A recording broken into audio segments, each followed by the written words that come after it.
Assalamualaikum warahmatullahi ta'ala wabarakatuh. Bismillahirrahmanirrahim. Alhamdulillahi rabbil alamin. Assalatu wassalamu ala asrafil anbiya'i wal mursalin wa ala alihi wa sahbihi ajma'in. Wa sallallahu ala sayyidina Muhammadin wa ala ali sayyidina Maulana Muhammad. Mana biasa mengucap syukur kita kepada Allah Subhanahu wa taala kerana dengan limpah dan izinnya kita masih lagi dapat bersama pagi ini dalam program Quote of the Day bersama dengan Atuk dari Kota Baru. Selamat berpuasa, selamat berpuasa. Kita sedang menanti hari menjejak-jejak hari Ramadan. Ramadan akan berlalu tidak berapa lama lagi. Hari ini sudah 18 April. Jika kita berhari pada 21, maka kita ada 3 hari lagi. 18 hari ini, 19, 20. 20 kan, kalau berhaya 22 kan, 22, 18, 19, 20, 21, 21 4 hari, 22 raya. Hari ini dah dah 19 lah, 19, 20, 2 hari kalau 21. Tak lama dah pun. Terima kasih kerana sejauhnya Atuk pagi ni sembang pagi bersama dengan Atuk hari ini. Sembang kita pagi ni Raya tahun ini, siapa yang sudah pun rakan-rakan Atuk yang sudah pun bertolak, yang sudah pun bertolak balik pulang kampung, selamat balik pulang kampung. Mama ya Zabaria, Assalamualaikum, amin, insyaAllah, amin. Balik kampung tak Mama? Ataupun Mama orang kampung tanya, kampung kau kat mana? Kampung saya Kuala Lumpur. Oh, kat mana? Kampung Baru. Kampung saya Kuala Lumpur, kat mana? Datuk Keramat. Oh, kampung dia Kuala Lumpur. So macam mana tak balik kampung lah. Ada orang tak balik kampung. Rupanya dia kata kampung dia Kuala Lumpur. Jadi kalau dia kerja London, kampung kau mana? Kuala Lumpur. Kuala Lumpur. Balik kampung. Balik kampung. Seronok seronok lagu Sudirman. Balik kampung. Evergreen. Lagu yang disukai ramai. Disukai ramai. Itulah lagu Sudirman.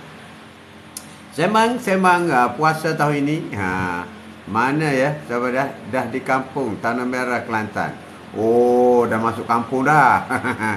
Kok ada kampung lain lagi? Tanah Merah banyak kampung lagi. Banyak kampung lagi. Kolena ke? Mana lagi? Banyak kampung Tanah Merah.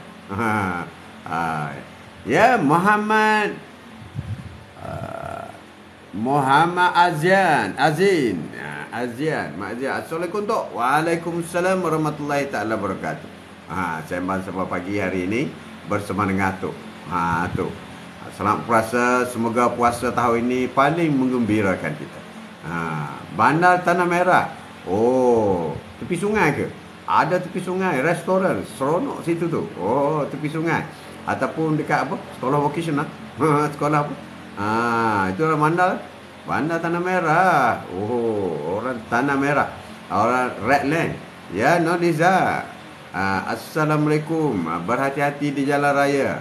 Ketika balik berhari raya, berhati-hatilah di jalan raya. Jangan laju, tak perlu laju. Tak perlu laju. Kau dah naik kereta dah kan? Bukan jalan kaki. Kalau jalan kaki kau dah lari lah dari Kuala Lumpur Kota Baru. Ni naik kereta. Allahu Akbar. Sono enjoy drive. Drive tu enjoy je.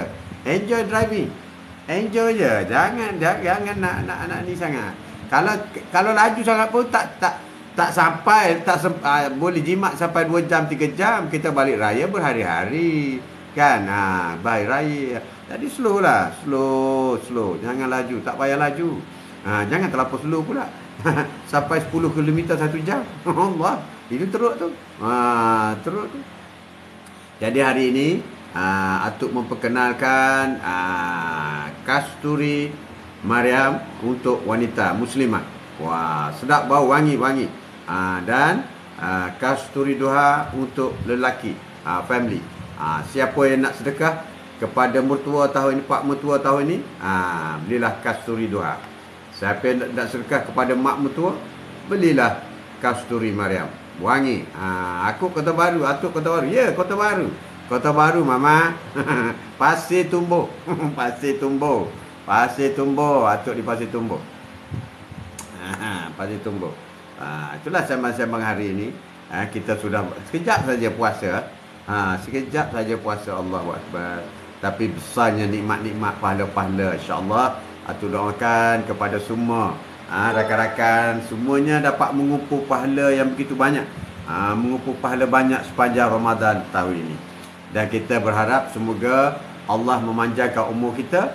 Kita akan bertemu lagi dalam Ramadan yang akan datang. Sebab Ramadan ni yang paling penting sekali. Ialah kita dapat menggandakan pahala kita. Solat sama juga. Kan, zikir sama juga. Sama juga. Tasbih sama juga. Sama juga. Tasbih sama. Baca Quran sama juga. Tapi pahalanya digandakan. Allahu Akbar. Ya Allah. Itu yang orang dulu-dulu memang menanti-nanti Ramadan. Kerana mereka nak merebut peluang yang disediakan oleh Allah Subhanahu Wa Taala. InsyaAllah. Amin. Amin. Jadi itulah rindu dan cintanya Ramadan. Kita bagi orang yang sudah pun jatuh cinta dan rindu kepada Ramadan, insya-Allah Ramadan akan rindunya dan Ramadan akan datang untuknya sekali lagi, insya-Allah. Amin. Amin. Sebab Ramadan ini adalah bulan yang paling mulia. Apapun yang tersentuh dengan Al-Quran, maka benda itu jadi mulia. Apapun benda. Apabila Al-Quran turun kepada seorang insan yang bernama Nabi Muhammad SAW, maka insan itu menjadi orang yang paling mulia di atas muka bumi. Itulah Al-Quran. Apabila Al-Quran turunnya di Mekah dan Madinah, maka dua tempat ini akan dijaga oleh Allah SWT dan menjadi kota yang aman damai. Aman damai. Itulah hebatnya bila Al-Quran turun di Mekah dan Madinah. Bila Al-Quran turun di satu malam, maka malam itu menjadi malam yang hebat, yang dipanggilkan malam Lailatul Qadar. Malam jadi malam hebat. Dan jika Al-Quran itu turun dalam satu bulan, maka bulan itu menjadi bulan yang hebat, bulan Ramadan. Itulah apa pun yang tersentuh. Jadi itulah hikmah. Itulah keunikan, kehebatan yang ada pada Al-Quran. Siapa yang membaca Al-Quran, maka diharamkan api neraka atas padanya. Siapa yang menjadikan Al-Quran kawan rapat, kawan karib, sentiasa baca. Sentiasa baca, tak kira di mana. We don't care, where are you? Anytime, anywhere, any place. Selalu mendekati Al-Quran, maka Al-Quran akan mendekatinya di alam barzah nanti. Al-Quran akan mendekatinya bersamanya pada mahsyar. Pada mahsyar, Al-Quran akan membantunya. Itulah Al-Quran. Al-Quran kawan paling setia. Lebih setia daripada manusia, lebih setia daripada rakan-rakan, suami isteri. Al-Quran lah kawan karib. Dan Al-Quran lah satu-satunya yang boleh menjadi teman kita di alam barzah. Jadi sesiapa yang tidak membaca Al-Quran, walaupun sepatah huruf, maka dia akan menyesal tidak habis-habisan bila sampai ajalnya nanti. Inna lillahi wa inna ilaihi raji'un. Jadi Al-Quran memang mukjizat. Allah kata, aku akan jaga Al-Quran sampai hari kiamat. Tak mungkin ada seorang pun yang boleh mencipta satu ayat yang sama hebat dengan ayat Al-Quran. Tidak mungkin. Tidak mungkin. Apalagi Al-Quran itu diturunkan oleh melalui Jibril. Jibril. Al-Quran asalnya berada di Lauh Mahfuz, di surah, di Lauh Mahfuz. Sorry. Di Lauh Mahfuz diturunkan di langit dunia. Selepas diturunkan di langit dunia, Al-Quran daripada Siratul Mustahab, diturunkan satu lengkap Al-Quran. Ke langit dunia, daripada langit dunia diturunkan ayat demi ayat, surah demi surah yang dibawa oleh Jibril kepada Nabi Muhammad SAW. Itulah hebatnya Al-Quran. Al-Quran ini turun berdasar kepada kes yang berlaku. Al-Quran ini ialah solusi. Al-Quran turun bila nak menyelesaikan masalah. Itunya hebat Al-Quran. Jadi Al-Quran ini ialah kunci kepada solusi dalam sebuah kehidupan. Al-Quran. Rasulullah juga apabila berlaku kes, Rasulullah menunggu wahyu. Rasulullah menunggu Al-Quran turun. Apa hukumnya? Apa apa kedudukannya, apa pantangnya, semuanya dijelaskan oleh dalam Al-Quran. Jadi Al-Quran menjadi pedoman hidup kepada manusia. Al-Quran, Rasulullah tidak akan memberi jawapan sehingga mendapat wahyu. Wahyu itulah Al-Quran. Itulah Al-Quran. Al-Quran ini solusi kepada sebuah kehidupan manusia. Jadi sesiapa yang menolak Al-Quran, berarti dia menolak kepada sebuah kehidupan yang sederhana, baik dan sempurna, kehidupannya diradai oleh Allah Subhanahu Wa Taala. Kita terima. Jadi amalkanlah. Sebab itu Rasulullah kata, aku tidak tinggal harta bertimbun kepada keluargaku, tapi kepada umatku dan keluargaku aku wariskan sebuah Al-Quran dan sunnahku. Siapa yang berpegang kepada Al-Quran dan sunnahku, insya-Allah dia akan selamat dunia dan akhirat. Amin. Amin. Jadi itulah kelebihan Al-Quran. Jadi macam mana tu? Saya tak hafal semua Al-Quran. Sahabat Rasulullah pun tak hafal semua. Tapi masuk syurga juga. Juga dia Al-Quran ini bergantung kepada seperti mana yang dikatakan oleh Imam Syafi'i, bacalah apa yang mudah bagi kamu. Bacalah Al-Quran apa yang mudah bagi kamu. Apa yang mudah bagi kamu Al-Quran, kau baca je. Tu, ya, saya mudah Al-Fatihah je. Okey, kau baca Al-Fatihah, baca surah Al-Fatihah. Ulang berkali-kali, ulang. Biar 100 kali, biar 1000 kali, biar 100,000 kali satu hari. Ulang. Itulah baca Al-Quran. Tu, saya ingat surah Al-Ikhlas je, Qul huwallah. Baca ulang. Fahami maknanya, ulang.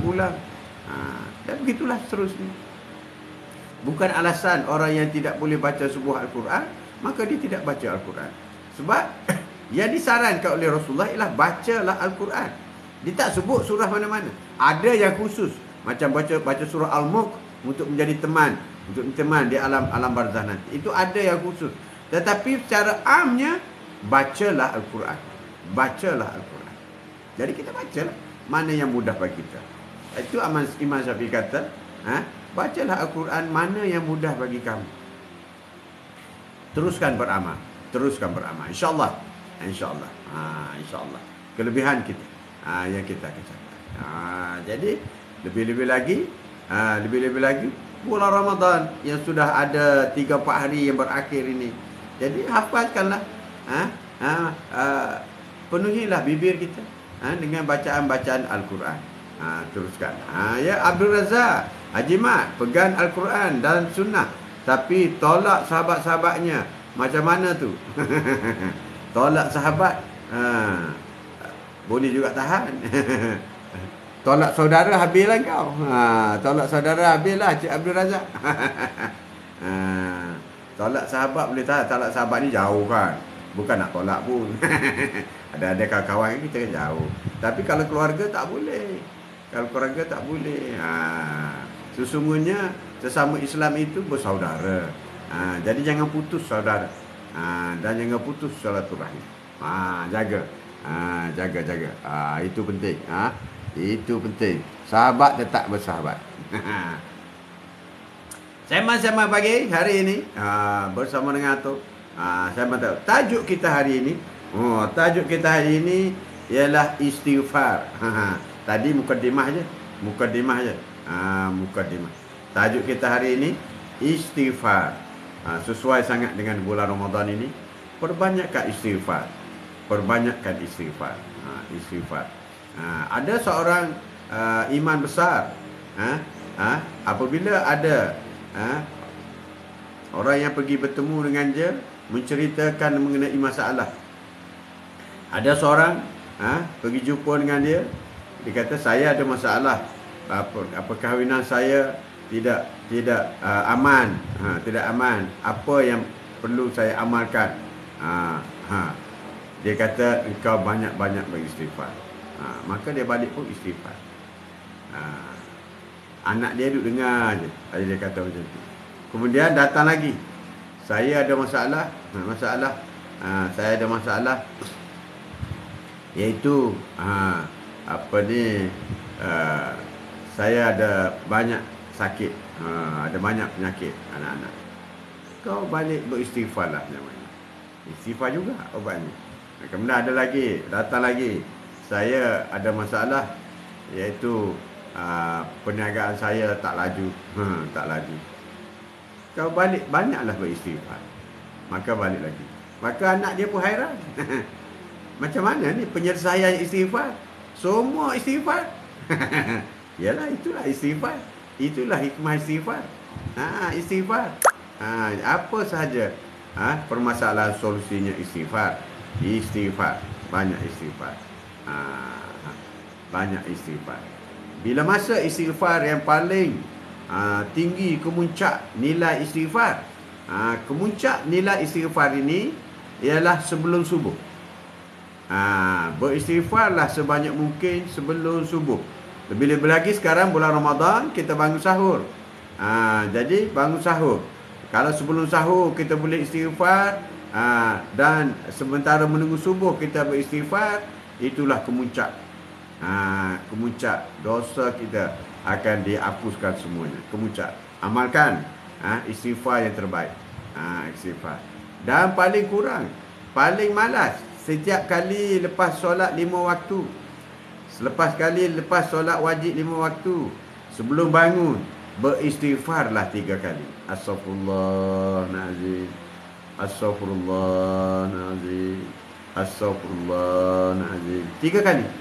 Kalau nak cepat sangat, nak kejar sesuatu yang tak tahan, nak semua nak cepat, jangan terus bangun selepas solat wajib. Ataupun solat sunat pun boleh. Sekurang-kurang 3 kali beristighfar. Walaupun walaupun tak sempat baca zikir Fatimah. Subhanallah, Alhamdulillah, Allahu Akbar. Zikir Fatimah. Kalau boleh baca zikir Fatimah, cantik selepas solat. 33 kali Subhanallah, Maha Suci Allah. Subhanallah. Alhamdulillah 33 kali. Syukur dia kepada Allah. Alhamdulillah. Segala puji bagi Allah. Segala puji bagi Allah. Suci bagi Allah. Segala puji bagi Allah, Tuhan sekalian alam. Alhamdulillahirabbil alamin. Alhamdulillah, segala puji bagi Allah. Alhamdulillahirabbil alamin. Segala puji bagi Allah, Tuhan sekalian alam. Bukan Tuhan dunia saja, bukan. Tuhan sekalian alam. Allah yang nampak dan alam gaib juga alam dikuasai oleh Allah Subhanahu Wa Taala. Makhluk yang nampak, makhluk tak nampak, makhluk gaib, itulah alhamdulillahirabbil alamin. Alhamdulillahirabbil alamin. Jadi sekurang-kurangnya lepas solat tu duduk-duduklah dulu, jangan nak cepat sangat. Pergi mana? Bukan boleh makan pun bulan puasa ni. Duit. Duit. Sembang Sapa Pagi hari ini ikut update bersama dengan tu. Banyak-banyak beristighfar, khususnya dalam Ramadan. Jadikanlah istighfar itu sebagai sebutan sepanjang nafas kita bernafas. Sepanjang kita bernafas, istighfar. Astagfirullah, astagfirullah, astagfirullah, astagfirullah, astagfirullah, astagfirullah, astagfirullah, astagfirullah, astagfirullah, astagfirullah, astagfirullah. Ataupun dalam hati, sentiasa beristighfar. Hari ini kita akan berkongsi mengenai apa kelebihan istighfar kepada kita. Apa kelebihan istighfar? Banyak beristighfar. Astagfirullahaladzim, astagfirullahaladzim. Semasa kita solat tahajud,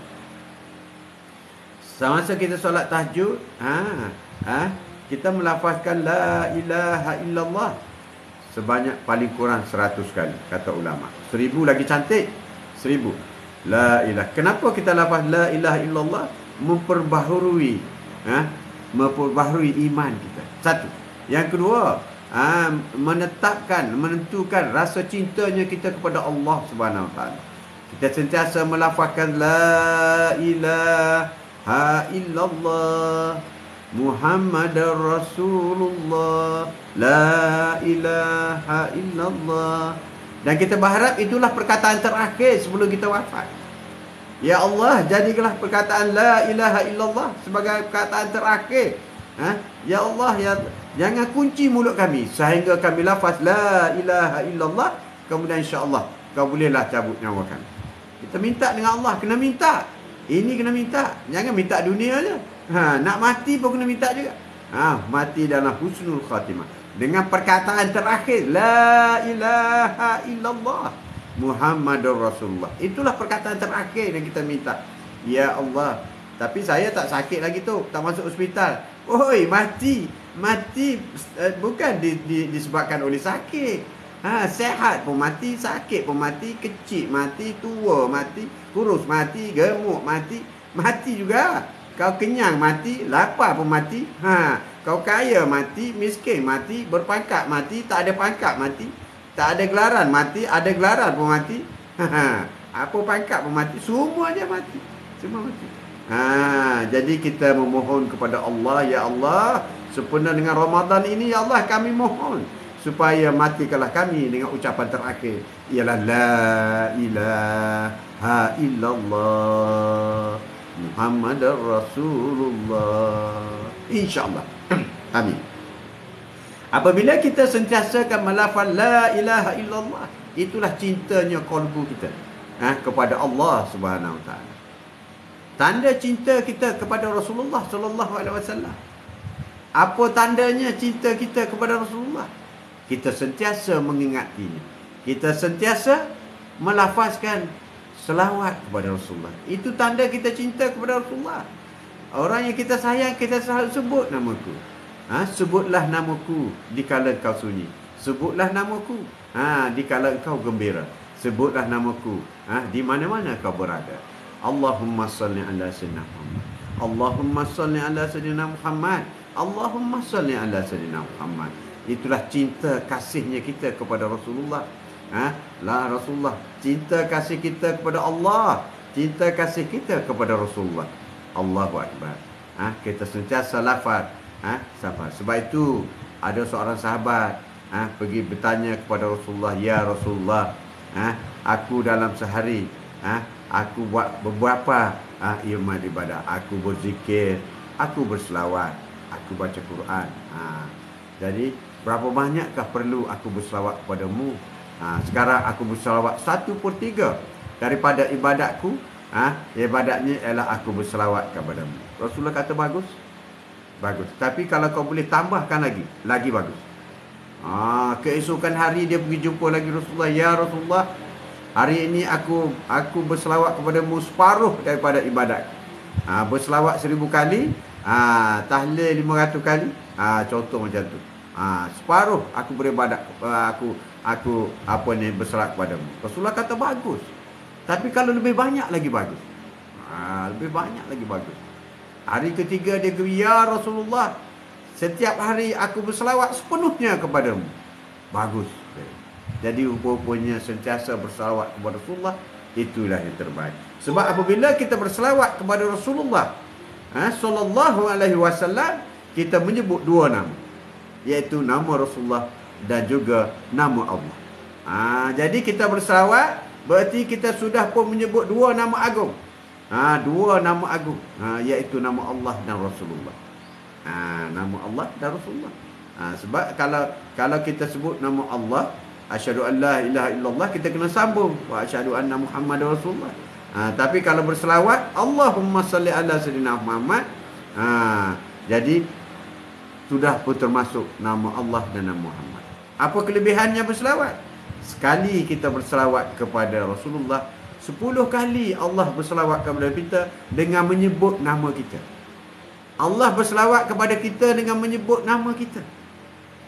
Kita berzikir subhanallah, Allah tak jawab. Allah tak jawab. Kita bertahlil la ilaha illallah, kita tasbih, Allah tak jawab. Tetapi jika kita melafazkan berselawat kepada Rasulullah, Allahumma salli ala sayyidina Muhammad, Allah berselawat kepada kita 10 kali. Malaikat juga berselawat kepada kita dan Rasulullah. Jadi itulah smart ibadah. Ibadah ni pun kena smart. Smart ibadah. Supaya kita boleh menghimpunkan berapa banyak pahala. Berapa banyak pahala. Jadi kalau siapa nak Allah selalu menyebut namanya, maka biasa-biasalah berselawat kepada Rasulullah sallallahu alaihi wasallam. Itu penting. Jadi itulah sedikit sedikit apa yang perlu kita amalkan. Perlu amalkan, rugi kalau kita tak amalkan. Ya warisan, warisan. Apa khabar? Assalamualaikum warahmatullahi wabarakatuh. Waalaikumsalam alhamdulillah. Apa khabar? Terima kasih. Terima kasih kerana sudi jenguk atuk. Sudi jenguk atuk hari ini. Sembang-sembang pagi bersama dengan atuk hari ini, kita buat bicara mengenai istighfar. Istighfar, buat bicara. Apabila dilihat makna di sebalik istighfar, dianya sungguh menyusuk hati. Makna sebenar apabila kita faham istighfar. Saya Naina Firza Tok Mat. Oh, Naina. Ya, Naina Firza. Naina Firza. Naina Firza. Terima kasih. Itu warisan ada mainan. InsyaAllah. Semoga sentiasa sehat. Semoga sentiasa mendapat rahmat dan redha daripada Allah Subhanahu Wa Taala. Naina. Naina. Istighfar itu ialah aku memohon keampunan dari Allah Subhanahu Wa Taala. Aku memohon keampunan daripada Allah Subhanahu Wa Taala. Astaghfirullahaladzim. Astaghfirullahaladzim. Saya dah niaga sate di rumah tu sebab tukar nama. Oh, dah niaga sate daripada rumah. Niaga sate dari rumah. Sebab tukar nama. Oh, niaga sate. Okey, bagus. Bagus, insyaAllah. Atau doakan majulah sate tu. Kalau buat delivery lagi bagus.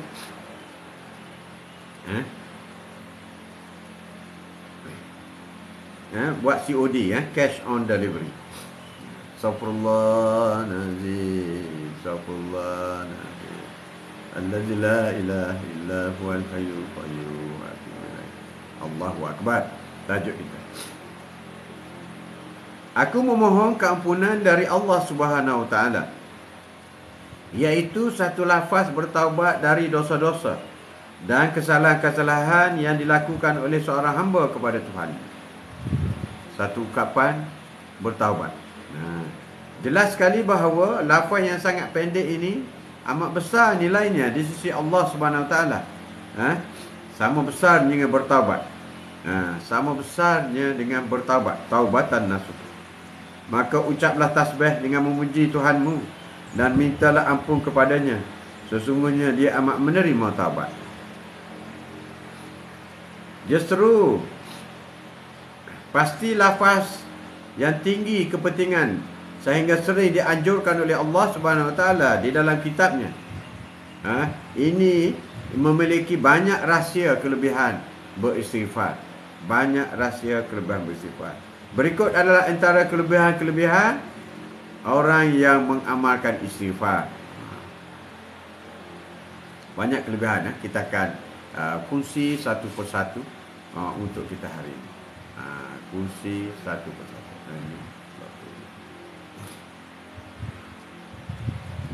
Sembang-sembang pagi hari ini bersama dengan Atuk. Kelebihan-kelebihan beristighfar. Bagi rakan-rakan yang sedang membuat persiapan untuk tinggal rumah, pastikan rumah itu dikunci dengan mangga double. Dan kuncilah dengan kunci Al-Quran. Bismillahirrahmanirrahim. Itulah kunci rumah. Bertawakal kepada Allah. Bismillahirrahmanirrahim. Masa nak kunci rumah, masa keluar daripada rumah, bagi salam. Assalamualaikum warahmatullahi ta'ala wabarakatuh. Bagi salam. Bagi salam supaya syaitan tidak ada dalam rumah itu. Kunci baik-baik rumah. Double mangga. Dan penting juga pastikan tidak ada tidak ada dapur gas yang tak ditutup last minute. Pastikan tutup. Dan penting juga kalau boleh kurangkan baki bekalan dalam peti sejuk. Itu juga kadang-kadang ramai orang terlupa. Sebab kalau berlaku trip, berlaku elektrik, putus elektrik, maka makanan dalam peti sejuk itu akan membusuk. akan keluar air dan sebagainya. Jadi kalau boleh kosongkan peti sejuk, kosongkan, sedekahlah kepada jiran makanan-makanan yang ada yang terakhir itu. Kosongkan peti sejuk. Sebab kalau berlaku terik, walaupun kita tidak off peti sejuk, tapi apabila berlaku terik dia tidak on balik. Peti sejuk itu akan terus off. Jadi kalau kita tinggal seminggu, sudah tentu membusuk. Kalau 2 minggu lagi teruk. Jadi atuk cadangkan, kalau ada ikan, daging sikit-sikit tu, kumpul-kumpulkan dan bahagi-bahagilah kepada jiran yang tidak balik kampung. Tidak balik kampung, pastikan kosong. Itu yang terbaik. Itu yang terbaik. Itu di antara pesanan daripada atuk. Pesanan daripada atuk. Dan mengenai barang-barang yang berharga, tolonglah bawa bersama ataupun simpan dalam bank, atau simpan di tempat-tempat yang paling selamat, insya-Allah. Amin. Amin. Tempat yang paling selamat. Itu yang kita buat. Itu pesanan tu. Jadi jaga rumah. Bila nak kunci rumah, kuncilah baik-baik, kunci elok-elok. Jadi biasanya orang yang mengguna fridge ni, fridge tertinggal, blackout, tiba-tiba saja blackout, maka fridge itu barang-barangnya akan busuk. Jadi balik pun tak boleh makan juga. Dah busuk dah kan. Baiklah kita sedekahkan kepada rakan-rakan. Terutama bulan Ramadan ni, banyak pahala bro. Sedekahkan semua. Katakanlah kita nak balik malam nanti, selepas buka puasa, simpan-simpan, ambil makanan yang kita tak perlu simpan dalam freezer tu, masukkan dalam bekas, sedekahkan kepada kawan. Kawan-kawan sebelah apa semua. Dia akan dapat pahala. InsyaAllah. InsyaAllah. Dan bagi yang nak memandu malam, berhati-hati di jalan raya, sebab pandangan waktu malam ni terhad. Kalau dia terhad hanya berdasar kepada cahaya lampu. Ada ramai pemandu-pemandu yang terlupa nak naikkan sikit lampu dia. Lampu dia terlampau rendah. Ini apabila bawa malam baru tahu, alah rendahnya lampu, tak nampak jauh, berbahaya. Kalau kata, jadi cek dulu lampu tu, dim lampu. Yang tinggi okey, yang rendah tu jangan terlampau rendah. Yang rendah tu biar jauh sikit, biar sampai ke hujung jalan tu.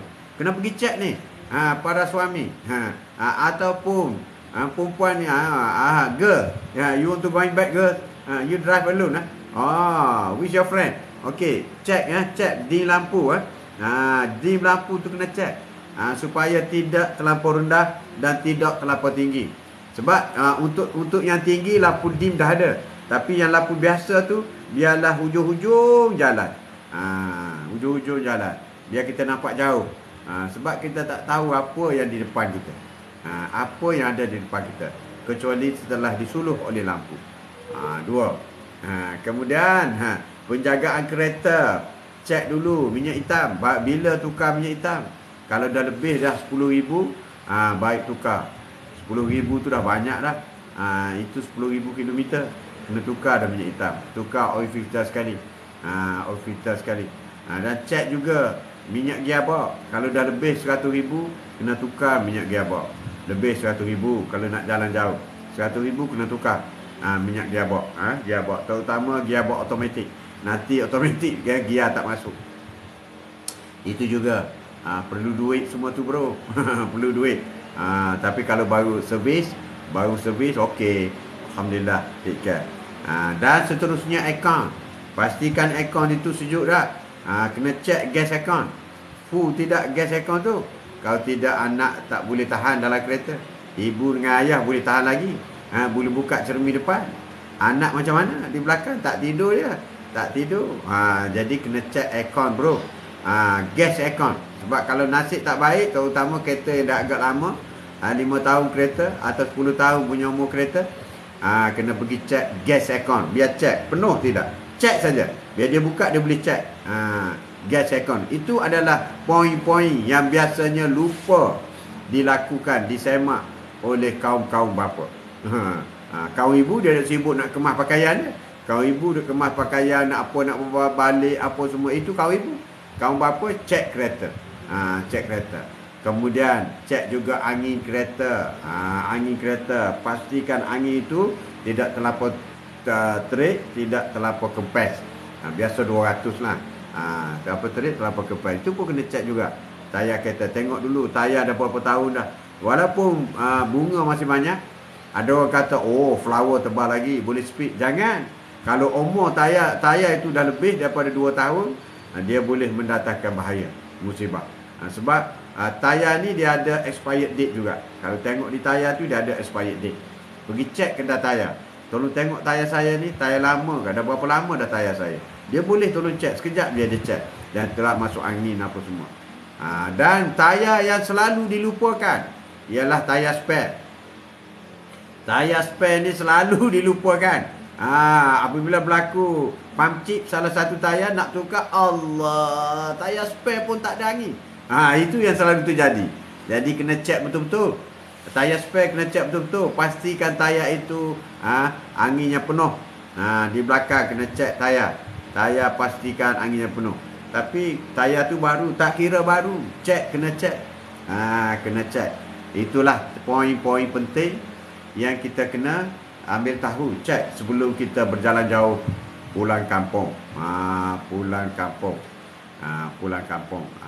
Itulah yang paling penting. Dan sebelum bertolak, berdoalah. Bismillah ditawakkaltu Allah.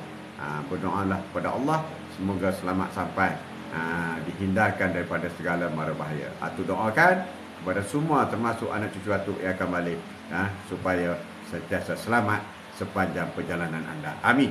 Amin. Itu selingan. Selingan quote of the day dalam buah bicara kita mengenai kelebihan Al-Fatihah. Kelebihan Al-Fatihah.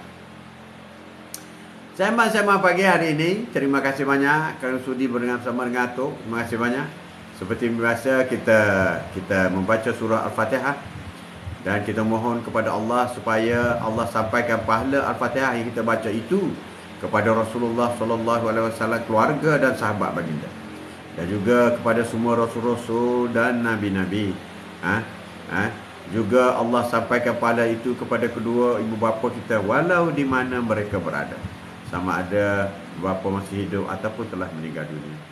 Ya Allah, sampaikanlah pahala Al-Fatihah yang kami akan baca sebentar lagi kepada diri kami. Semasa membaca surah Al-Fatihah, letaklah tanganmu di dadamu. Letak tanganmu di dadamu. Letak tanganmu di dadamu. Niat pahala Al-Fatihah ini adalah untuk diriku dan ahli keluargaku juga. Untuk diriku dan ahli keluargaku juga. Untuk rakan-rakan sahabat, jiran-jiran, guru-guru kita, dan juga untuk rakan-rakan quote of the day, yang selalu menjenguk atuk ataupun yang pernah menjenguk atuk supaya menerima pahala Al-Fatihah.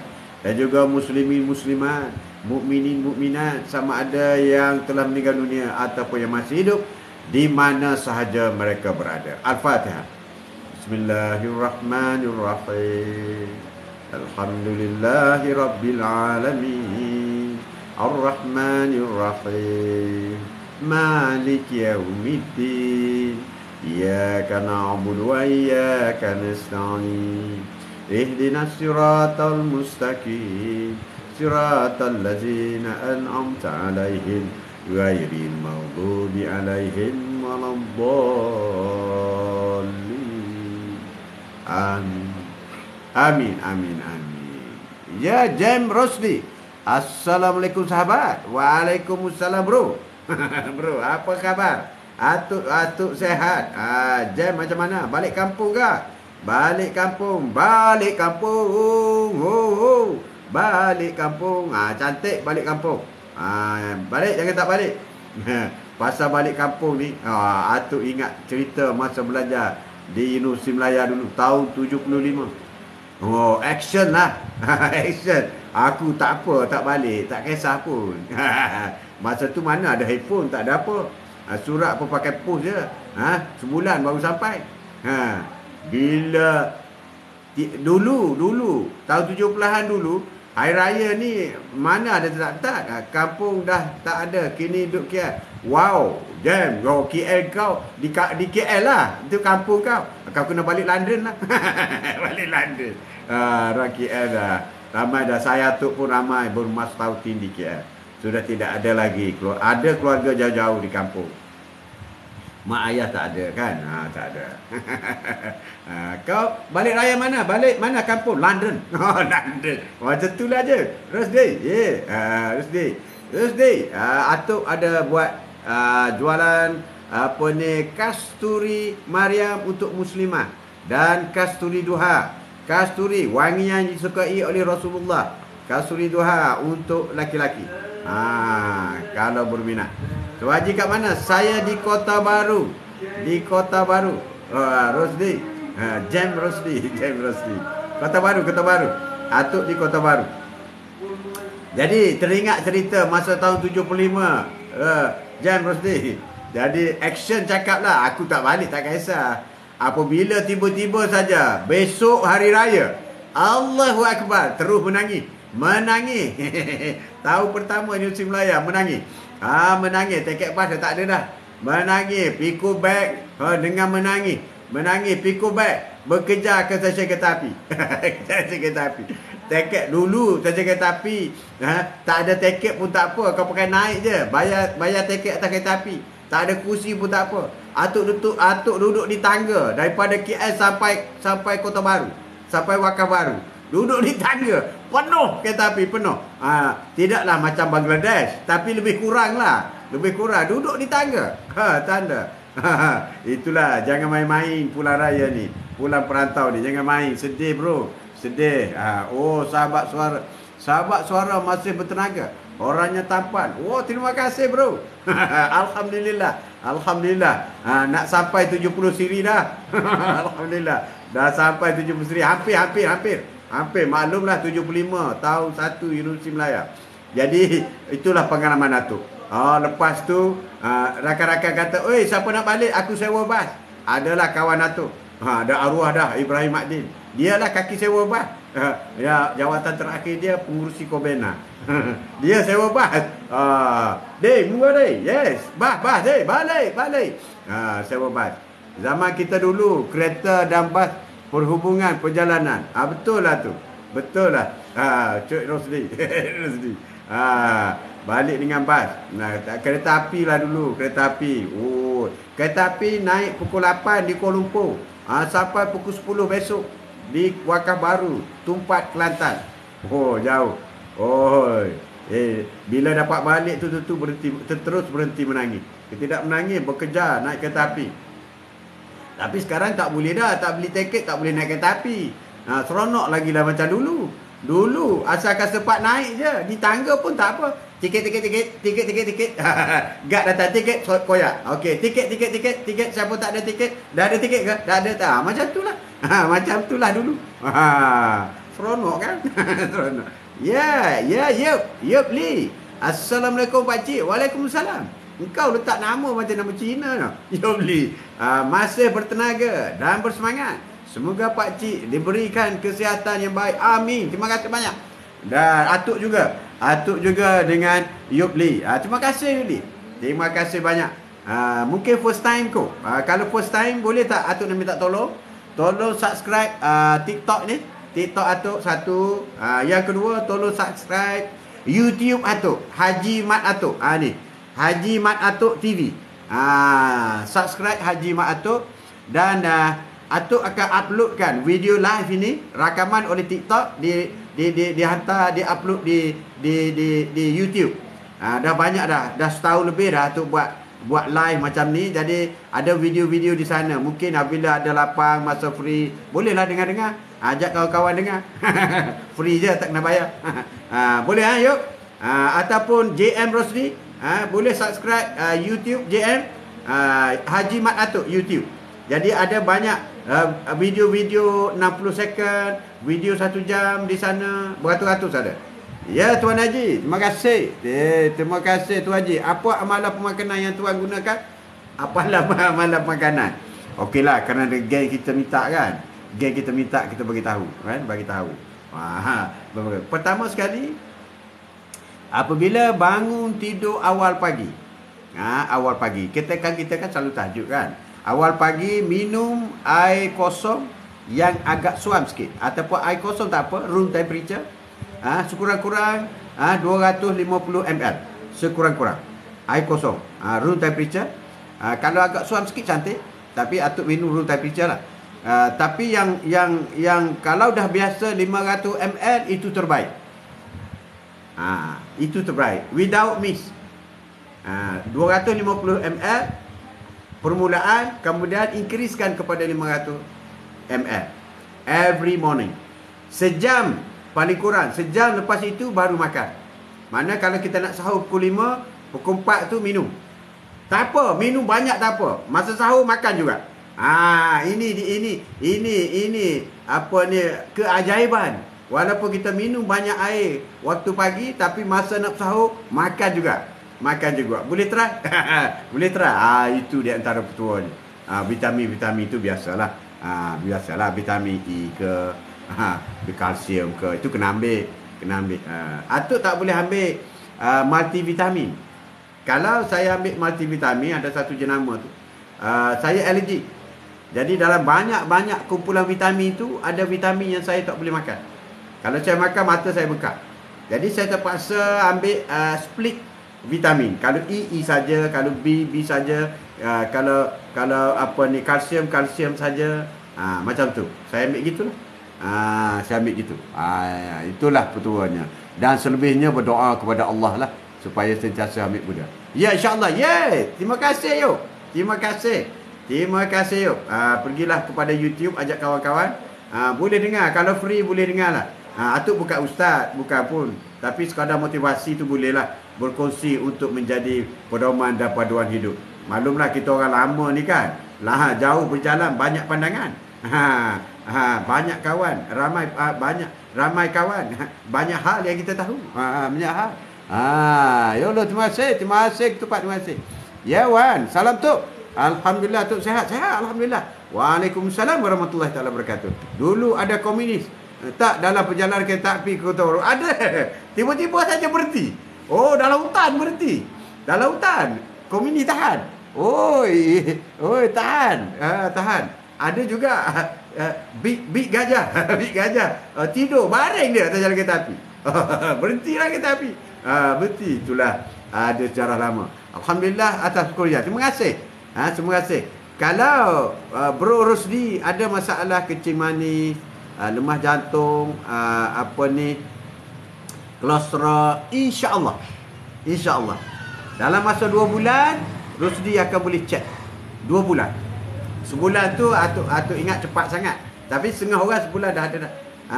Yang cantiknya apabila sampai maksimal 500 ml, you tahanlah. Tapi cara minum kena ada. Cara minum kena minum cara Rasulullah. Saya nak tunjuk minum pun tak boleh puasa, tapi tak apalah. Ready? Cara minum kena minum cara Rasulullah. Iaitu apabila masuk teguk Bismillahirrahmanirrahim, masuk teguk yang pertama telan Alhamdulillah. Satu. Yang kedua, Bismillahirrahmanirrahim, masuk dalam mulut telan Alhamdulillah. Yang ketiga, Bismillahirrahmanirrahim, masuk air dalam mulut telan Alhamdulillah. Kemudian terus minum 500 ml. Itu cara minum Rasulullah. Masa itu biarlah hadir dalam hati kita, ya Allah, jadikanlah minumanku hari ini sebagai penawar untuk menyehatkan diriku. Minta dengan Allah, semuanya daripada Allah. Semuanya, walaupun air sejuk pun dia akan menjadi penawar dan begitu berharga. Itulah. Rosli boleh ya? Kalau ada apa-apa boleh tanya. No problem bro. InsyaAllah. Terima kasih banyak. Jadi itulah sedikit kisah, sedikit pesanan. Baguslah Bro Rosli tanya apa yang dia minum. Atau kalau pagi, awal pagi memang minum banyak. Itulah.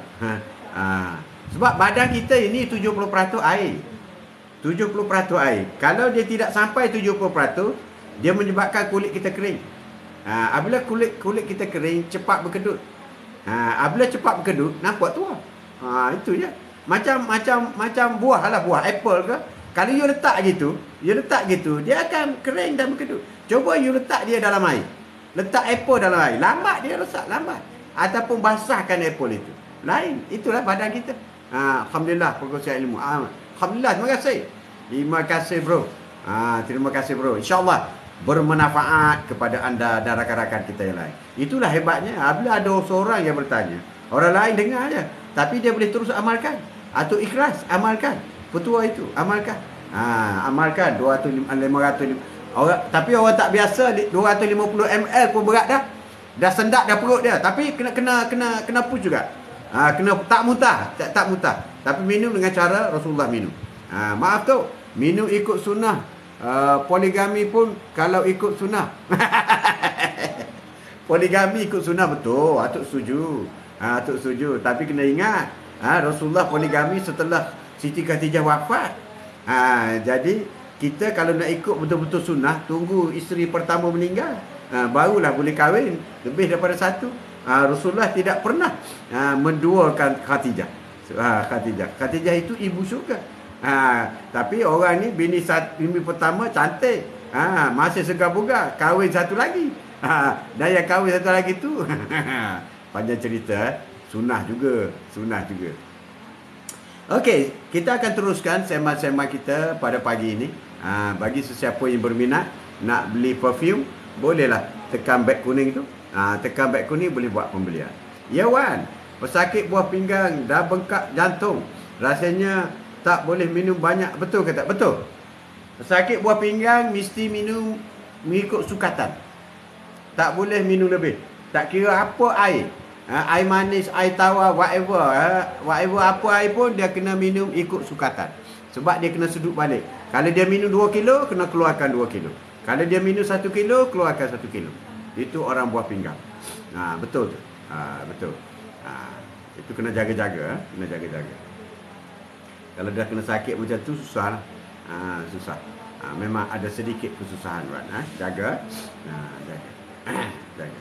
Sembang-sembang kita hari ini, alhamdulillah, kita sudah pun berada di penghujung Ramadan, dan nampak gayanya Allah telah mengizinkan kita puasa atau beribadat puasa dengan cantik, dengan banyak amal-amal ibadat yang kita lakukan, dan semoga kita dapat menambahkan lagi. Semoga Allah bangkitkan kita di awal pagi. Semoga Allah tidak meletihkan kita. Letih ni satu hal juga. Susah nak bangun awal pagi kalau letih. Tiba-tiba saja letih. Ada juga. Jadi semua kita kena berdoa. Minta dengan Allah. Masa sebelum lelap mata tu minta dengan Allah. Ya Allah, bangkitkanlah aku untuk aku tahajud di awal pagi. Minta awal pagi. Allah tahulah nak atur pukul berapa. Tak payah minta jam lah. Ya Allah, bangunkanlah aku pukul 3.15 minit. 3.15 minit. Tak payahlah macam tu. Allah tahu pukul berapa dia nak bangkitkan kita. Malaikat akan datang kejutkan kita. Pesakit buah pinggang dan ya betul. Tak boleh. Itu kena rujuk kepada doktor. Dia ada sukatan. Sukatan dia. Jadi sebelum tidur minta dengan Allah supaya kita bangkit. Ada juga kita dah minta dah apa semua. Tiba-tiba subuh baru kita sedar. Ada juga sebab mungkin badan kita terlalu letih. Allah sayang kita. Allah kata kali ini tak payah tahajud lah, badan kau letih. Macam tu. Mungkin juga lajunya Ramadan tahun ini tu. Ya Wan, Ramadan. Sebenarnya laju Ramadan tu berdasar kepada usia kita. Kalau usia kita makin banyak, makin laju Ramadan. Kalau kita zaman budak-budak dulu, ya Allah lah hambatnya nak buka puasa, letih ni, lepak tepi dinding macam ni. Mak kata lapar ke? Ya. Pukul apa dah? Pukul 4. Allah lambat lagi 2 jam 3 jam macam tu lah dulu. COD tak ada tu Haji. COD tak ada tu Haji.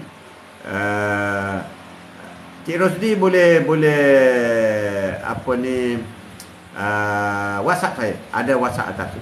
WhatsApp atas tu. InsyaAllah nanti kita postkan. InsyaAllah. WhatsApp saya di atas. Ada WhatsApp, nombor WhatsApp saya. 017-9019-707. Betul Pak dikata. Betul Pak dikata. Setuju sangat. Okey, kita sambungkan dengan tajuk kita hari ini, iaitu beristighfar. Paling kurang, paling mudah dalam segi berzikir kita ialah beristighfar. Istighfar ini adalah di antara zikir-zikir yang muktabar, zikir-zikir yang besar, kabir, zikir-zikir yang besar. Itulah istighfar. Sayang kepada Allah, kita selalu menyebut la ilaha illallah. Sayang kepada Rasulullah, kita selalu menyebut Allahumma salli ala sayyidina Muhammad. Sayang kepada diri sendiri, maka kita hendaklah sentiasa menyebut Astaghfirullah, astaghfirullah. Itu. Jadi 3 kasih sayang. Sebab itulah bagi orang yang selepas tahajud disarankan supaya berzikir, istighfar 100 kali, berselawat 100 kali, dan la ilaha illallah 100 kali. Jadi 3, jaga sayang diri, sayang Rasulullah, sayang Allah. 3 sayang kita. Apa kelebihan istighfar?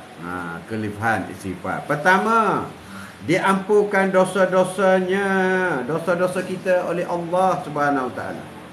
Kita adalah seorang hamba yang sudah tentu ada dosanya. Dosanya. Iaitu dari melakukan kesalahan yang kecil atau besar. Jauh sekali daripada sempurna. Sempurna. Kelemahan diri dalam melawan hawa nafsu. Hawa nafsu kita lemah, menyebabkan kita sering jatuh tersungkur di lembah maksiat. Sering jatuh tersungkur di lembah maksiat. Namun janganlah pernah berputus asa dalam mengharapkan keampunan daripada Allah Subhanahu Wa Taala. Terus beristighfar kerana Allah telah berjanji bahawasanya di mana sabda oleh Rasulullah sallallahu alaihi wasallam, wahai hamba-hambaku, setiap kalian pasti berdosa kecuali yang aku jaga. Maka beristighfarlah kalian kepadaku, nescaya kalian aku ampuni. Dan barang siapa yang meyakini bahawa aku punya kemampuan untuk mengampuni dosa-dosanya, maka aku akan mengampuninya, dan aku tidak peduli seberapa banyak dosa yang mereka ada. Allahu Akbar. Dengan beristighfar. Astagfirullah, astagfirullah, astagfirullah. Dosa yang kecil-kecil beristighfar, tapi dosa besar kena bertaubat. Taubatan nasuha. Taubat, kena bertaubat. Tak cukup istighfar, tak cukup. Dosa-dosa besar, dosa-dosa kecil cukuplah istighfar. Dosa besar kena bertaubat. Bertaubat. Jadi bertaubat, taubatan nasuha, dan beristighfar adalah mestilah beriringan. Mesti mengikut SOP taubat ini. Mesti taubat. Pertama sekali, taubat kita yang kita menyesal di atas dosa yang kita lakukan. Ya Allah, aku menyesal. Aku menyesal. Menyesal. Menyesal. Lahirkan rasa menyesal yang begitu amat mendukecetakan.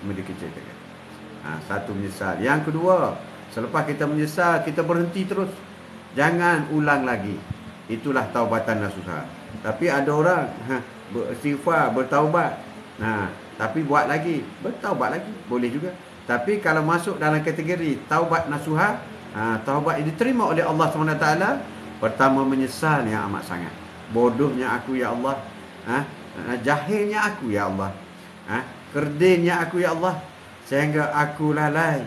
Aku termasuk dalam golongan orang yang melakukan dosa besar ya Allah.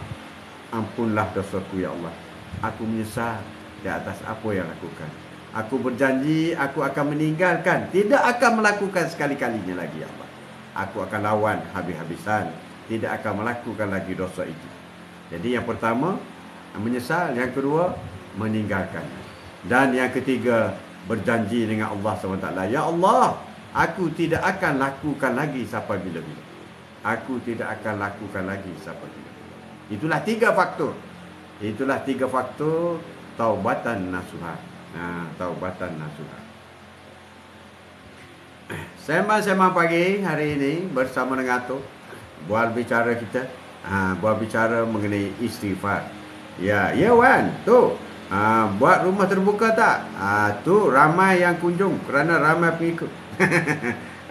Atuk dalam family pun, dengan kawan-kawan pun, second raya. Second raya memang family lain tak boleh buat kenduri selain daripada rumah Atuk. Memang Atuk buat second raya. Sebab first raya ni Atuk pergi mengunjung rumah orang yang lebih tua daripada Atuk. Tak kira dulu, kalau masa dulu mak arwah mak bapak, sekarang kakak ada lagi. Jadi kita akan mengunjung ke rumah dia. Abang ada, kita mengunjung ke rumah dia. Tapi kalau second raya, Atuk tak pergi mana-mana. Memang ada kat rumah lah. Welcome. Selamat datang. Jadi begitu juga kalau anak-anak saudara apa nak buat kenduri, dia dah ingat dah. Rumah ayah cik, dia bayar cik. Second raya jangan buat. Kalau tidak, ayah cik nak mari. Memang saya tak akan pergi. Walaupun dekat. Walaupun 10 kilo. Saya tak akan pergi. Sebab saya dah beritahu lama dah. Second raya, mana-mana majlis kenduri, siapa yang buat, atuk tak akan pergi. Dah warning dah. Dah berpuluh tahun dah. Macam tu dah. So dia orang tahu lah. Bila dia orang berunding, nak menentukan tarikh kahwin ke, tarikh apa ke. Kalau nak atuk datang, jangan hari raya kedua. Itu cara atuk lah. Cara atuk. Kita istihar lama lah. Istihar lama lah. Istihar lama. Jadi memang second raya tu ada lah. Tahun-tahun ni lagi lah. Tahun ni third raya dah ada kahwin dah. Anak saudara. Fourth raya dah ada kahwin dah. Ada kahwin dah.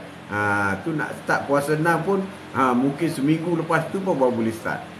Itulah. InsyaAllah. Semoga tahan. Semoga Allah ringankan kita untuk melakukan puasa 6 bulan Syawal. Sesiapa yang puasa 6 dalam bulan Syawal, maka umpama dia puasa setahun. 30 hari bulan Ramadan, 6 hari dalam bulan Syawal, maka umpama puasa 365 hari. Siapa yang belum pernah buat, tolong buat. Hebat. Umpama puasa setahun. Puasa 6 hari Syawal, umpama puasa setahun. Kan rugi tak buat tu. Tapi belum sampai masa lagi lah. Sekarang belum habis lagi Ramadan kan. Tapi sekurang-kurang pasal angan-angan lah. Pasal angan-angan. Itu tak termasuk puasa Isnin Khamis. Siapa yang puasa Isnin Khamis dan puasa 6, dia akan mendapat 2 pahala. Iaitu puasa Isnin Khamis dan puasa 6 Syawal. 6 hari dalam bulan Syawal. Jadi Isnin puasa, Isnin, Selasa, Rabu, Khamis, Jumaat, Sabtu. Sabtu, Ahad Raya. Jadi puasa Isnin Khamis dalam minggu berkenaan itu sudah termasuk dalam puasa 6. Jadi Ahad Raya. Hari Raya yang kedua. Hari kedua. Itulah. InsyaAllah buat. InsyaAllah. InsyaAllah. Kita dah lebih-lebih lagi yang sudah penghujung usia ni kena buat lah. Buat atuk jemputlah rakan-rakan kita. Rakan-rakan. Tak ada masa lagi dah kita ni. Anak-anak dah dewasa semua. Sekarang dah cucu dah. Kejap-kejap dapat cucu. Kejap-kejap dapat cucu kan. Kemudian tak ada lagi dah tanggungan pun, tak ada apa dah. Jadi kita boleh ibadat sepenuhnya. Kalau dulu kita sibuk kan. Sibuk kerja siang malam. Untuk menyekolahkan anak. Kemudian masa tu pun jahil sikit. Jahil. Buat solat-solat, buat ibadah apa semua ni malas dulu. Malas dulu. Sedangkan orang lain daripada awal lagi warak dan alim. Masa geng-geng universiti dulu yang warak selalu pergi masjid. Pergi masjid apa semua. Awal lagi dia dah ni dah. Ada setengah tu form 4, form 5. Dah berulang masjid dah. Awal lagi dia orang bermula. Baguslah dia. Bagus. Sekarang baru kita rasa kan. Baru kita rasa ruginya kita tidak bermula awal. Sedangkan dia pun cemerlang juga dalam education. Dia pun cemerlang juga dalam jawatan-jawatan dia. Hebat. Allah beri juga. Dan dia dapat 2 lah. Satu, ibadahnya sempurna. Yang kedua, dunia juga sempurna. Kita tekan kepada dunia. Dapatlah dunia. Alhamdulillah. Alhamdulillah. Tapi akhirat lompong lah. Lompong. So kena gantilah sekarang. Banyak kena ganti. Solat-solat kena ganti. Puasa kena ganti. Kena ganti. Itu di antara 2 perkara yang kena ganti. Zakat-zakat yang tak dikeluarkan kena ganti. Kena ganti. Kena ganti. Tak ganti tak boleh. Tak boleh. Susah nak masuk surga nanti. Itu semua kena ganti. Macam solat qada kan. Solat qada kena ganti. Kena ganti.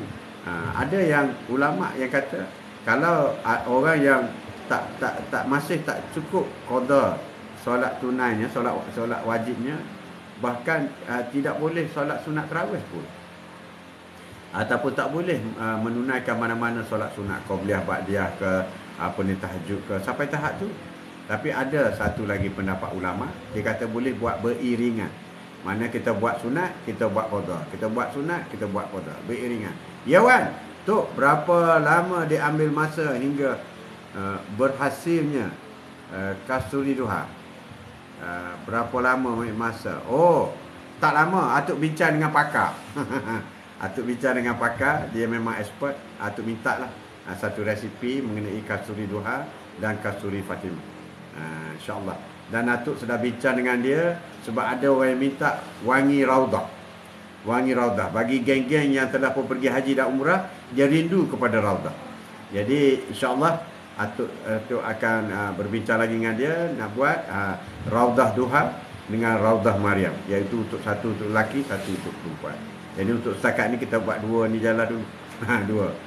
Jadi bau wangi, wangian disukai oleh Rasulullah sallallahu alaihi wasallam. Kosnya tinggi tak? Boleh tahan jugalah. Boleh tahan juga. Tapi bolehlah. Boleh ada margin lah sikit. Sebab kita kena ambil kira juga dari segi kos marketing apa semua. Kos-kos yang tak nampak kan. Kos kita upah orang. Jadi kalau kita suruh anak-anak, dia tak ambil upah lah. Tapi satu hari nanti kita upah orang, tampal, upah tu, packing apa semua. Banyak juga kos ni. Kalau kita tengok sekali gitu nampak macam tak banyak kan. Tapi itulah. Sekarang ni apa ni untung kita ni kerana kita tak sewa, kita buat kat rumah kan, daripada rumah. Kalau ada sewa lagi, bil elektrik, api, oi, tak berbaloi. Jangan main. Kalau nak gaji orang, mengurus apa semua, memang tak berbaloi. Tak balik. Sebab tu Atuk mengambil margin yang agak orang kata range tu hampir sama lah dengan orang lain. Hampir sama. Cuma untuk wanita tu agak tinggi sikit. Hampir sama dengan produk-produk lain yang 10 ml. Yang 10 ml. Atuk juga akan pergi kepada 35 ml. 35 ml kita apa ni untuk family. Untuk family. Jadi 30 ml tu jadi kandungan apa ni perfume tu banyak dengan harga lebih murah lah. Harga lebih sedikit murah. Biasalah kalau beli banyak dapat murah kan, dapat murah sikit. Jadi bagi orang untuk family memang lebih untung yang 35 ml. Tapi belum buat lagi.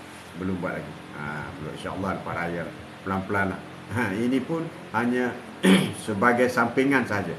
Bila Datuk memberi apa ni sedikit tazkirah apa semua, di samping itu kita menceritakan mengenai bahawasanya sedekah ini adalah luas.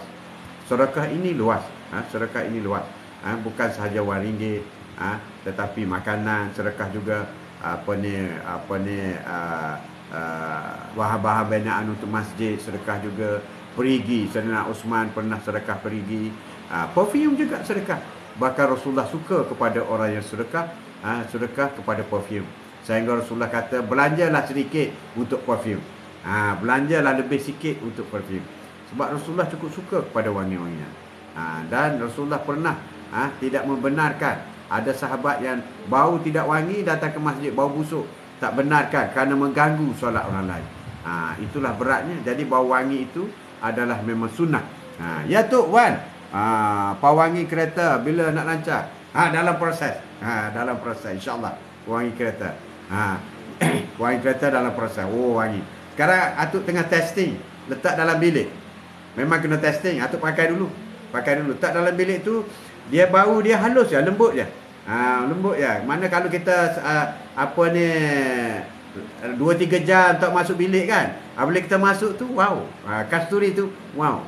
Jadi dia bukan air freshener ni, tapi dia perfume untuk bilik. Tapi dia pakai letak gitu je lah.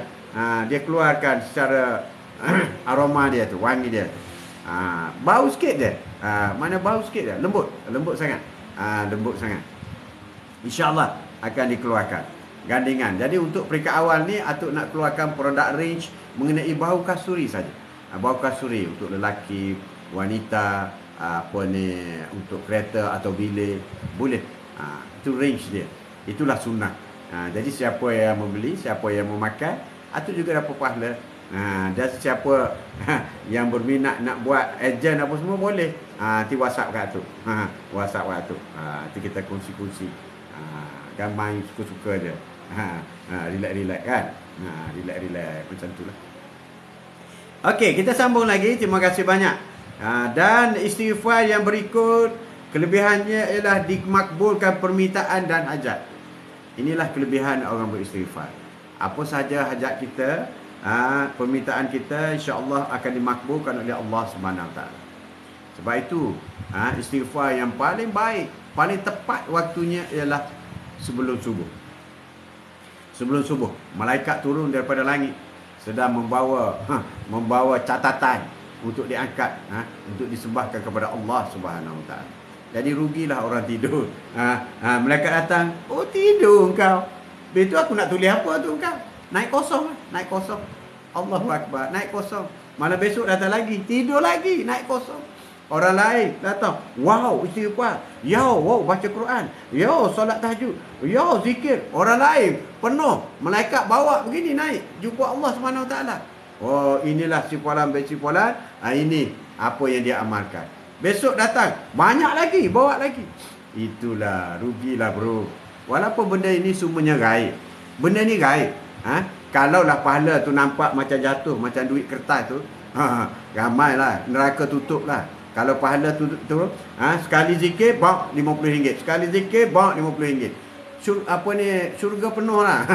Neraka tutup. Tapi itulah gaib. Gaib ni iman. Gaib ni iman. Sebab itu rukun iman 6 perkara itu percaya kepada benda yang gaib. Benda gaib, benda tak nampak. Syurga, malaikat, benda yang gaib. Qada, benda gaib.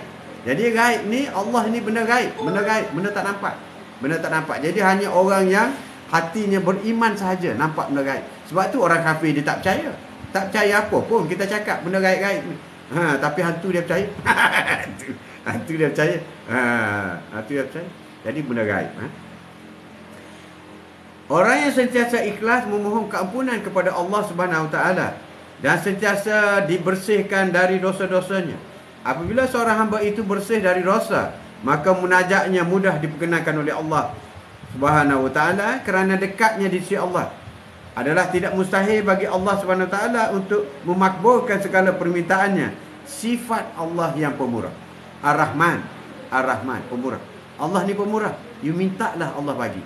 Lebih bagi hal dunia ni. Kacang je di sisi Allah. Kacang je. Dunia ni kecil sangat. Dunia ni Allah kata kau celupkan jari engkau dalam laut. Kemudian kau angkat. Kemudian engkau lihat menitiknya air laut itu. Itulah dunia di sisi Allah.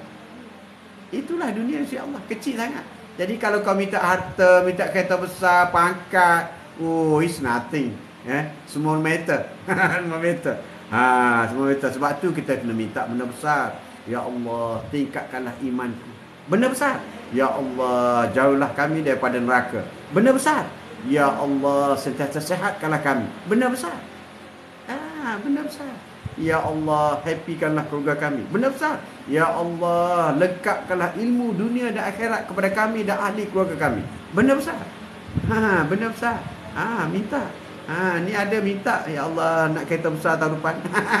Ya Allah, nak motor besar tahun depan. Allah lagi tu. Minta pula doa ni jangan terlalu spesifik. Spesifik.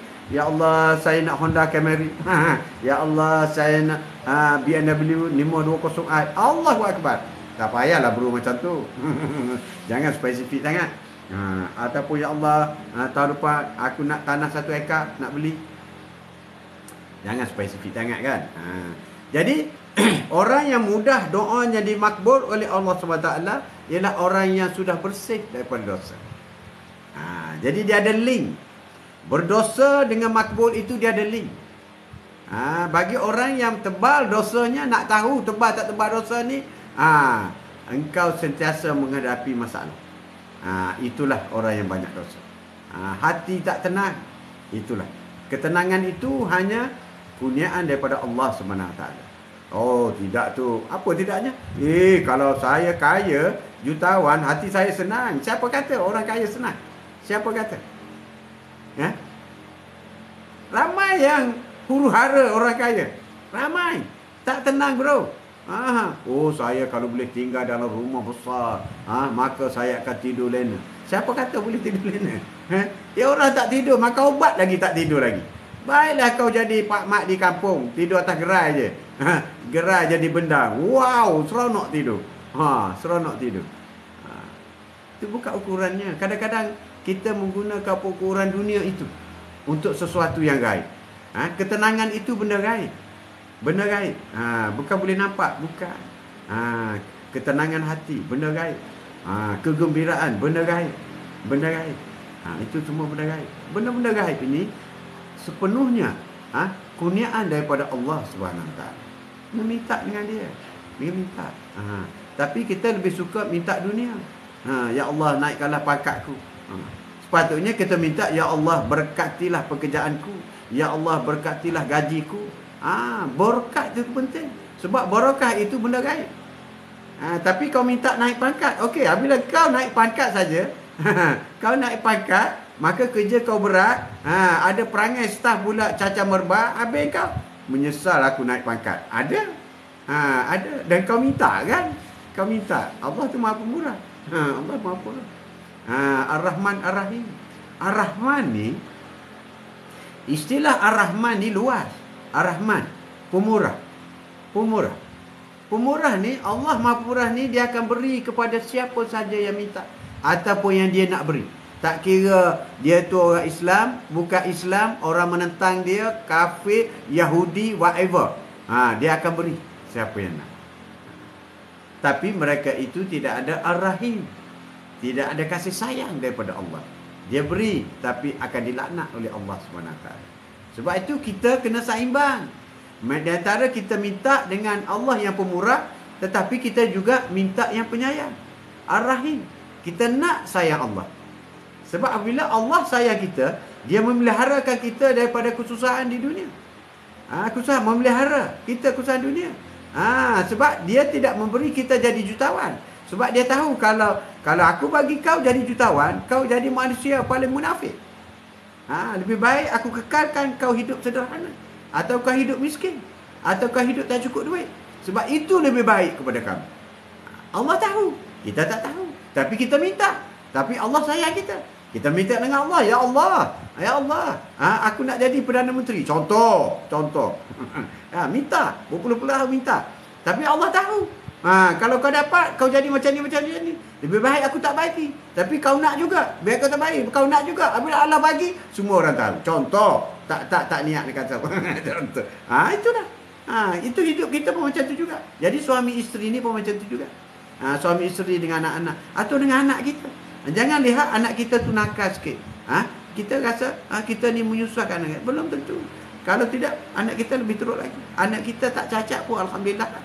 Anak orang lain cacat. Contoh macam tu. Anak kita kurang cerdik, anak orang lain lagi tak cerdik. Anak kita cerdik, anak orang lain lagi cerdik. Tapi yang lebih penting, anak kita ialah kita mengajar Al-Quran. Umur 10 tahun sudah mulai solat. Itu yang afdalnya. Bayangkan sekolah 7 tahun, dunia saja. Darjah 1. Darjah 1 sampai darjah 6. 6 tahun. Dunia lagi. Adalah ustaz sekali-sekala masuk. Sampai universiti. Allahu Akbar. Balik-balik pakar dunia, tapi tidak pakar dalam akhirat. Ya wan, bersolat sunat, mengaji dan berzikir hingga waktu solat subuh telah banyak membantu saya meredai ujiannya. Amin. Benarlah. Itu Rasulullah yang suruh. Rasulullah yang ajar. Rasulullah kan sayang kita. Allah kan sayang kita. Allah memang sayang kita. Dia sudah mengutuskan. Allah sayang kepada hambanya. Ya abdi, abdi. Abdi, ya hamba abdi. Hamba. Kita ni hamba Allah. Hamba Allah. Kerana Allah sayang kepada kita lah, dia mengutus Rasulullah SAW untuk menjadi contoh dan tauladan. Kita tak perlu fikir macam mana nak jadi baik, tengok Rasulullah. Kita tak perlu fikir macam mana nak berjaya dalam bisnes, tengok Rasulullah. Kita tak perlu fikir macam mana nak hidup bahagia dalam keluarga, tengok Rasulullah. Kita tak perlu fikir bagaimana nak menghadapi susah, sedih, tengok Rasulullah. Kita tak perlu fikir untuk menghadapi orang yang memfitnah kita, tengok Rasulullah. Kita tak perlu fikir untuk menghadapi peperangan yang dahsyat, tengok Rasulullah.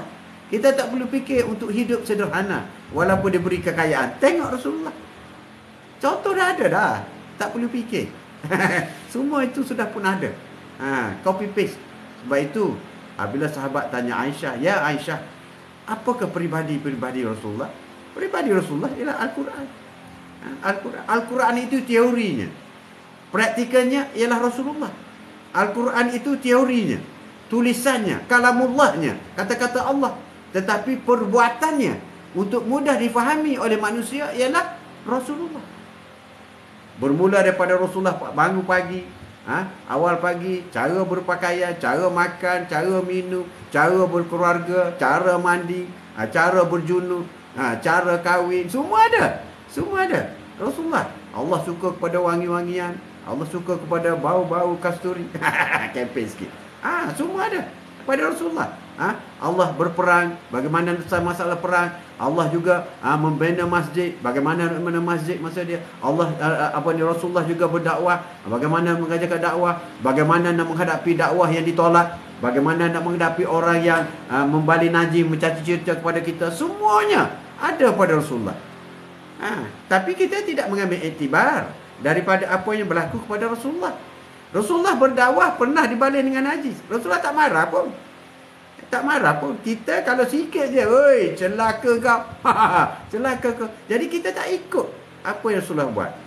Apa yang Rasulullah buat apabila dia difitnah, apabila dia dibalik najis, Rasulullah sabar.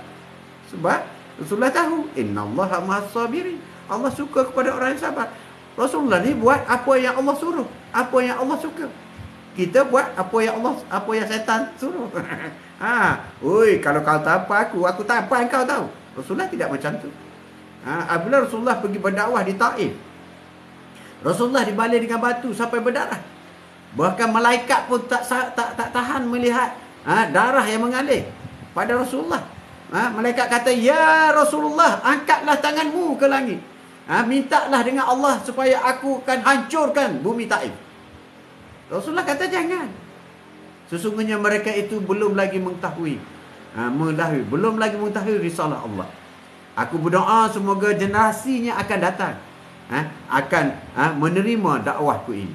Dan alhamdulillah, generasi sekarang penduduk Taif, Allahu Akbar. Taif ni sejuk macam Cameron Highland. Sejuk macam Cameron Highland. Penduduknya baik. Inilah barakah daripada doa Rasulullah. Doa Rasulullah. Itu cara Rasulullah. Rasulullah dengan isteri. Cara Rasulullah dengan isteri sudah ada. Kita kejap-kejap nak lepas bini. Rasulullah tak pernah pukul bini. Bila orang yang pukul bini, berarti dia tidak mengikut sunnah. Kahwin nak 4 ikut sunnah. Tapi pukul bini bukan sunnah. Bukan sunnah. Kasih sayang. Kau lihat kasih sayang dengan isteri. Rasulullah tidak menyuruh semua isteri dia buat kerja, tak suruh. Kadang-kadang Rasulullah juga jahit baju sendiri. Kadang-kadang Rasulullah juga jahit kasut selipar dia sendiri. Kadang-kadang Rasulullah juga basuh baju sendiri. Kadang-kadang Rasulullah membantu Khadijah di dapur semasa dengan Khadijah. Kadang-kadang Rasulullah juga memikul barang sendiri, barang dagangan pikul sendiri. Buat barang dagangan. Rasulullah juga berdagang. Rasulullah juga mencari nafkah hidup untuk keluarga dia. Itulah Rasulullah. Itu Rasulullah melayani isteri yang tersayang. Begitu juga dengan Aisyah. Rasulullah juga apabila kahwin dengan isteri muda Aisyah. Aisyah, bayangkan Aisyah begitu muda sekali. Kasih sayang, loving. Dan panggilan-panggilan yang baik. Rasulullah panggil, "Ya Humairah, ya si putih merah jambu." Pipi ni, pipi Aisyah, putih merah jambu, tak payah make up, tak payah apa. Asli, original bro. Cantik kan? Cantik. Apa tak cantik ni? Rasulullah baik. Kan dah ada contoh.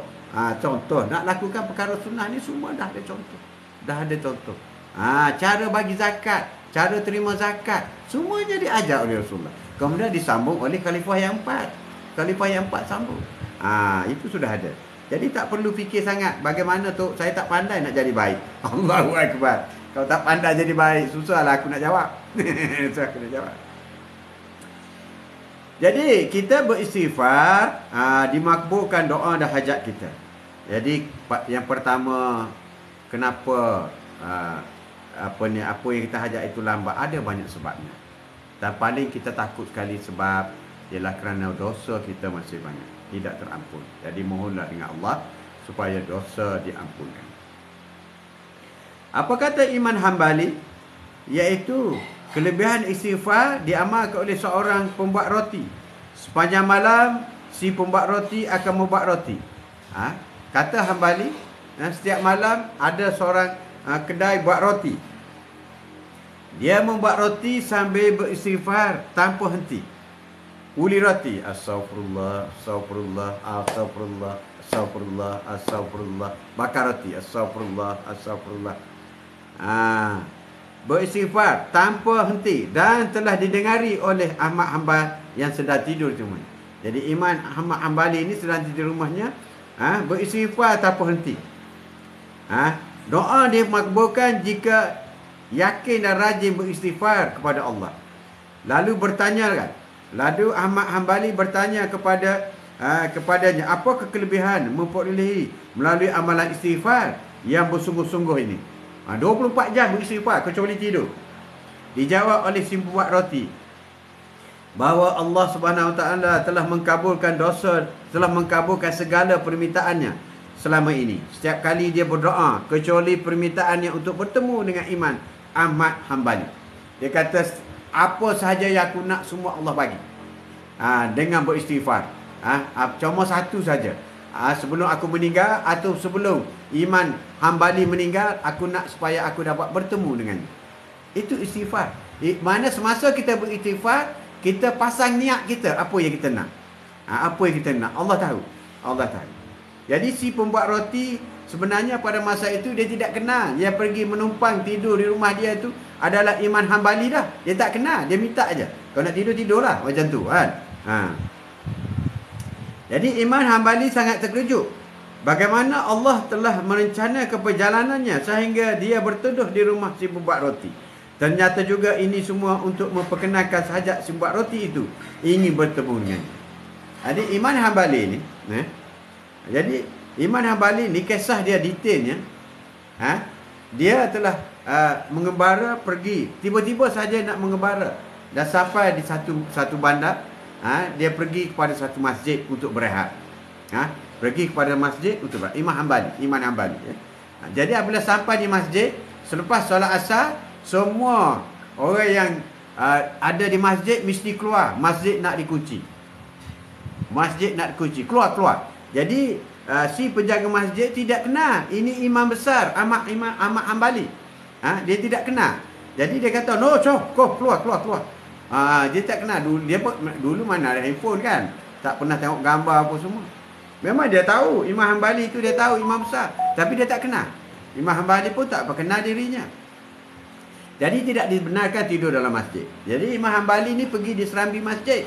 Juga dihalaunya keluar daripada masjid.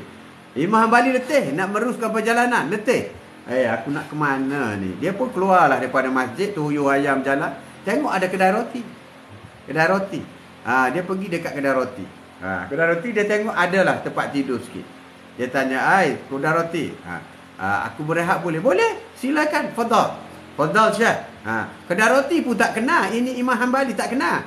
Dia kata, sila rehat. Jadi Imam Hanbali ni dihalau daripada masjid tadi. Kemudian pergi kedai roti tadi.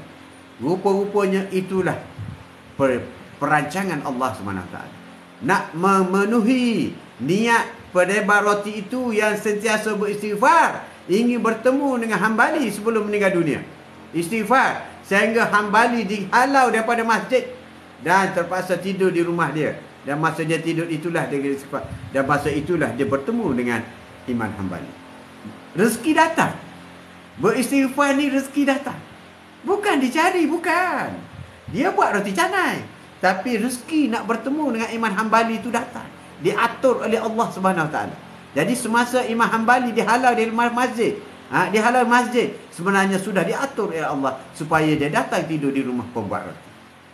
Jadi sebab itu rezeki ada, rezeki yang tiba-tiba. Niat saja, tak buat, betul?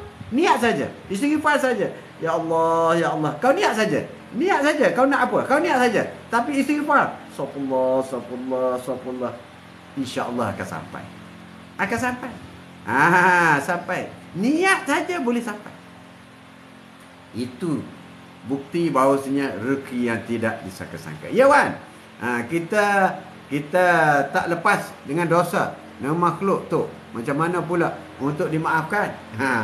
Dengan makhluk susahlah, kena pergi minta maaf dengan dia. Minta maaf dengan dia. Tapi kalau dia sudah meninggal, ataupun dosa kita dengan dia itu perkara yang besar. Kalau kita pergi minta maaf, mungkin kita dibunuh je. Itu kita istighfar jugalah. Kita beristighfar banyak-banyak dan kita sedekahkan istighfar kita itu kepada dia. Kalau masa hidup lah, masa hidup kita istighfarkan pahala sedekah itu kepada dia sebagai ganti. Itu kata ulama. Dan satu cara lagi, kita banyak-banyak beristighfar, banyakkan pahala. Apabila bicara daripada mahsyar nanti, dia tuntut, dosa kita dengan dia tuntut, maka kita bayar dengan pahala. Sebab itulah kita jangan sampai bankrupt. Apabila kita berada di mahsyar nanti, Sebab itu Rasulullah kata, wahai sahabat, tahukah kamu apa itu bankrupt? Maka bangunlah seorang sahabat. Bankrupt itu orang yang tak ada apa-apa ya Rasulullah. Bukan, itu bukan bankrupt. Bankrupt ini ialah orang yang beriman, beramal, yang banyak datang kepada mahsyar dengan pahala yang besar, seperti besar daripada gunung Uhud. Tetapi setelah dibicarakan ada dosa dengan manusia yang tidak terampun, maka dosanya itu diambil untuk membayar di atas dosa yang dilakukan kepada orang lain. Seorang datang, isteri dia datang menuntut, kena bayar. Anak dia datang menuntut, kena bayar. Sebab itu kena buat baik. Suami, isteri dan anak-anak kena jaga. Kawan-kawan datang menuntut, ramai menuntut. Akhirnya habis pahala dia. Apabila habis pahala ada lagi orang menuntut. Apabila ada menuntut, dosa orang itu dihempatkan kepada orang yang membuat dosa tadi. Allahu Akbar, na'udzubillah. Sehingga orang yang tadi tak berdosa, orang yang ada iman, ada pahala banyak tadi masuk neraka. Sebab tu jangan buat dosa dengan orang ataupun berbanyakkan buat dosa. Itu cara. Jadi rezeki yang tiba-tiba, itu sirah yang pertama. Apabila seorang penyebar roti sentiasa beristighfar, astagfirullah, semua hajatku dikurniakan oleh Allah kecuali satu lagi, iaitu aku ingin bertemu dengan Imam Muhammad Hambali. Maka suatu hari Allah menghantarkan Imam Muhammad Hambali yang dihalau daripada masjid pergi tidur di rumah penyebar tukar roti. Tanpa buat apa-apa, hanya beristighfar. Itu satu contoh sirah. Sirah yang kedua yang berlaku di antara Imam Malik dengan Imam Syafi'i. Ini juga Imam Malik dengan Imam Syafi'i. Imam Malik, imam besar di Madinah, keturunan Rasulullah. Imam Syafi'i pun imam besar, keturunan Rasulullah. Dua-dua ni imam besar, Imam Malik. Berbahaslah Imam Malik dengan Imam Syafi'i. Imam Syafi'i kata, mana ada rezeki tanpa usaha? Kena usaha baru ada rezeki. Itu kata Imam Syafi'i. Imam Malik kata ada. Niat saja ada, itu rezeki yang tiba-tiba. Berbahaslah dua ulama besar ini. Berbahas sehingga habis, tak kesampaian keputusan. Jadi Imam Syafi'i minta diri nak balik ke Madinah. Dalam perjalanan ke Madinah, Imam Syafi'i lalu di sebuah kebun anggur. Maka Imam Syafi'i muda lagi masa tu. Imam Syafi'i ni 10 tahun dah hafiz, 15 tahun dah jadi mufti, dah mengeluarkan fatwa Imam Syafi'i ni. Jadi dia muda lagi, lalu di kebun anggur. Kebetulan anggur kebun orang itu, kebun anggurnya begitu menjadi. Begitu menjadi. Hebat. Jadi oi orang muda, kau nak kerja tak? Kalau kau tolong petik anggur ini, panen anggur ini, panen pula Indonesia kan, panen. Ambil anggur ini, aku akan upah buah anggur ini. Dia kata boleh. Imam Syafi'i pun kutip anggur dan dihadiahkanlah sebagai gaji, ganjaran. Ini anggur kau. Jadi dia rasa bangga. Inilah dia kata, apabila usaha dapat rezeki. Dia pun nak tunjuk buktinya kepada Imam Malik. Dia pun bawa anggur itu ke rumah Imam Malik. Sesampai saja di rumah Imam Malik, dia kata, tengok ya Imam Malik, aku dah kata apabila usaha dapat rezeki. Ini tengok, aku tadi pergi membantu seorang pekebun, dia memberi aku ganjaran anggur yang enak-enak ini. Dia tanya. Apa kata Imam Malik? Allahu Akbar, Allah tu Maha Besar. Baru tadi aku berniat nak makan anggur. Baru tadi tiba-tiba engkau bawa anggur kepadaku. Allah telah menunaikan niatku. Allah telah menunaikan rezekiku dengan kau membawa anggur kepadaku. Hanya niat saja, niat nak makan sampai. Itulah hebat Imam Malik. Jadi dua-dua betul. Imam Malik betul, niat saja beristighfar, terus rezeki datang. Imam Syafi'i juga betul, berusaha baru dapat rezeki. Baru. Jadi kita jangan tunggu saja. Kita banyak dosa. Imam Malik, Imam Syafi'i, dia orang taraf mana? Kita taraf mana? Kena usaha bro. Usaha, jangan tak usaha. Jadi melalui kisah penyebar roti dengan Imam Hambali itu, dapatlah dikongsikan bahawa antara kelebihan amalan istighfar ialah diperkenankan segala permintaan dan dimakbulkan hajat oleh Allah SWT pada hamba-hambanya yang sentiasa memohon keampunan. Allahu Akbar. Allahu Akbar. Oh, Allahu Akbar. Hebat ya? Hebat.